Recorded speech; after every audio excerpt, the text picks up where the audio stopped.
shall we say, a little more fun than just talking about Romeo and Juliet. And before we start taking questions from all of you, I have a little new one.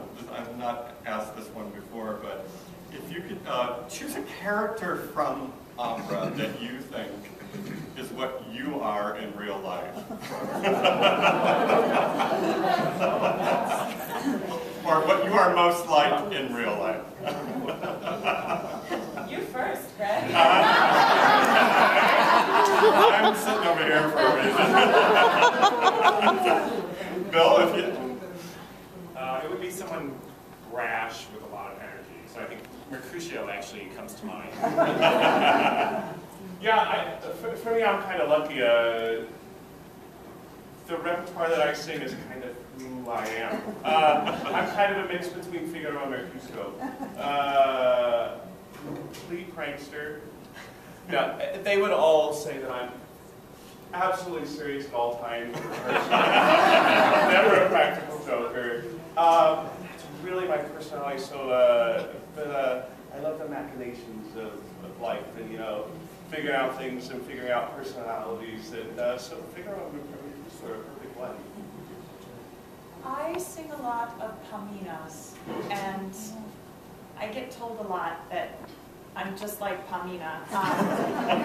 And sometimes people characterize Pamina as a sap, but I don't think she's a sap. I think she's a very sweet, lovely, generous, kind person who's an optimist at all costs. And so I have a lot of Pamina in me, with maybe a little bit of her mother sprinkled in there at times.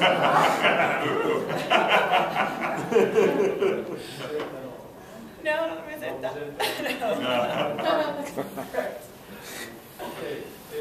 Io per la mia vocalità non sono abituato ad essere innamorato che muore per amore. So for my voice, I normally tend to be the lover who dies for love.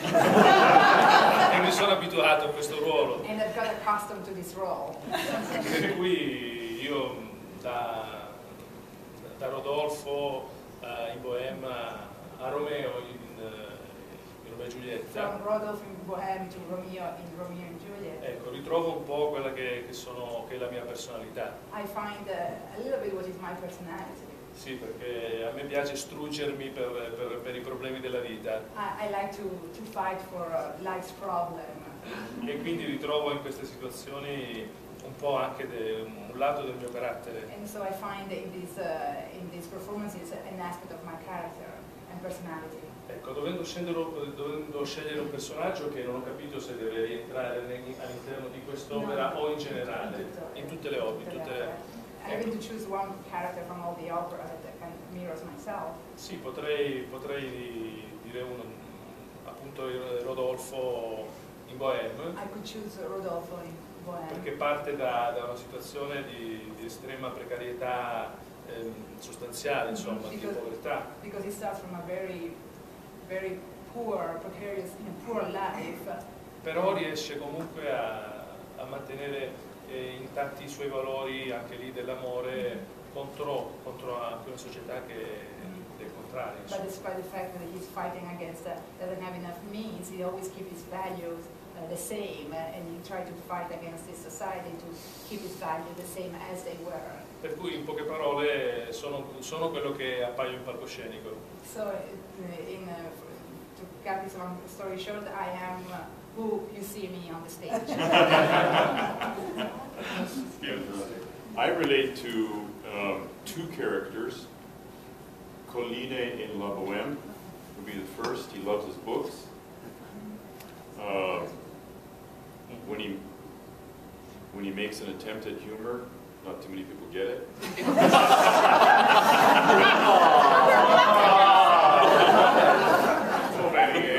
But he also has a very a side of him that I love, and that is after he's sung the coat aria, when he says to Schaunard, "Hey, let's give him some space, huh? This isn't about us. Let's get out of here." I love that about Colline. But I also love the character of Alidoro in Cenerentola, which I've sung. And he has this magnificent aria, which really is it's the fulcrum of the piece. Up to this point, it's been pretty much all humor, and then all of a sudden, Alidoro comes in and says, "No, there's something much more serious going on here. There's something much more grand. It's Providence with a capital P is involved here, and Cenerentola, I see something in you that you don't even see." And I love that aspect of his character, sort of shepherding her along, getting involved when he needs to, but stepping aside. And the reason I love that is because as a teacher now, I see that the possibility of that with many of my students. They don't even realize the potential perhaps that's there. They'll sing one note and it's absolutely glorious. There's a glimmer of something really wonderful perhaps in the future for them, and they don't even realize what might lie in there, the possibilities within themselves. So I love that aspect. Second Norn. And why? Isn't it obvious?